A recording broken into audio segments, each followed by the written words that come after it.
ಟಿ24 ಕನ್ನಡ ನ್ಯೂಸ್ಗೆ ಸ್ವಾಗತ. ಶಿಗ್ಗಾವಿ ತಾಲೂಕಿನ ಕುನ್ನೂರು ಗ್ರಾಮದ ಯುವಕರು ಎಲ್ಲರೂ ಸೇರಿ ಅಯೋಧ್ಯೆಯ ಶ್ರೀರಾಮ ಮಂದಿರದ ಮಂತ್ರಾಕ್ಷತೆ ಮತ್ತು ಕರಪತ್ರಗಳನ್ನು ಗ್ರಾಮದ ಎಲ್ಲಾ ಮನೆಗಳಿಗೂ ತಲುಪಿಸಿದ್ದು, ಇದೇ ಜನವರಿ 22ರಂದು ಅಯೋಧ್ಯೆಯಲ್ಲಿ ಶ್ರೀರಾಮನ ಮೂರ್ತಿಯ ಪ್ರತಿಷ್ಠಾಪನೆಯ ಇರುತ್ತದೆ.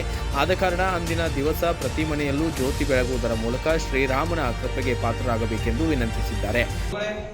ಇವತ್ತಿನ ದಿವಸ ಕುನ್ನೂರು ಗ್ರಾಮದಲ್ಲಿ ಜನವರಿ 22ನೇ ತಾರೀಕಿನಂದು ಉತ್ತರ ಪ್ರದೇಶದ ಅಯೋಧ್ಯೆಯಲ್ಲಿ ಶ್ರೀರಾಮನ ಜನ್ಮಭೂಮಿಯಲ್ಲಿ ಅಯೋಧ್ಯೆಯ ರಾಮ ಮಂದಿರವನ್ನು ಉದ್ಘಾಟನೆ ಮಾಡಲಿದ್ದು, ಜನವರಿ 22ರಂದು ಉದ್ಘಾಟನೆಯಾಗಲಿದ್ದು, ಅದರ ಪ್ರಯುಕ್ತ ಇಂದಿನ ದಿವಸ ನಮ್ಮ ಗ್ರಾಮದಲ್ಲಿ ಅಕ್ಷತೆ ಕಾಳನ್ನು ಹಂಚುವುದರ ಜೊತೆಗೆ ಕರಪತ್ರವನ್ನು ಮನೆಗೂ ಕುನ್ನೂರು ಗ್ರಾಮದ ಪ್ರತಿಯೊಂದು ಮನೆಗೂ ತಲುಪಿಸುವಲ್ಲಿ ಎಲ್ಲ ಕುನ್ನೂರು ಗ್ರಾಮದ ಯುವಕರು ಭಾಗವಹಿಸುತ್ತಿದ್ದಾರೆ ಮತ್ತು ಎಲ್ಲರ ಮನೆಗಳಿಗೂ ತಲುಪಿ ಅಕ್ಷತೆ ಕಾಳನ್ನು ನೀಡಿ ಮತ್ತು ಕರಪತ್ರಗಳನ್ನು ನೀಡಿ ಆ ಮನೆಯವರಿಗೆ ಜನವರಿ 22ನೇ ತಾರೀಕಿನಂದು ಅಕ್ಷತೆ ಕಾಳನ್ನು ತಮ್ಮ ಜಗಲಿಯ ಮೇಲೆ ಇಟ್ಟು ಪೂಜೆಯನ್ನು ಮಾಡಿ ಅದರ ಜೊತೆಗೆ ಜ್ಯೋತಿಯನ್ನು ಬೆಳಗಬೇಕೆಂದು ಎಲ್ಲರಲ್ಲಿ ಮನವಿಯನ್ನು ಮಾಡಿಕೊಂಡು ಹಾಗೂ ಶ್ರೀರಾಮನ ಕೃಪಾ ಕಟಾಕ್ಷಕ್ಕೆ ಎಲ್ಲರೂ ಭಾಗಿಯಾಗೋಣ ಎಂದು ಈ ಮೂಲಕ ತಮ್ಮಲ್ಲಿ ಕೇಳಿಕೊಳ್ತೇನೆ.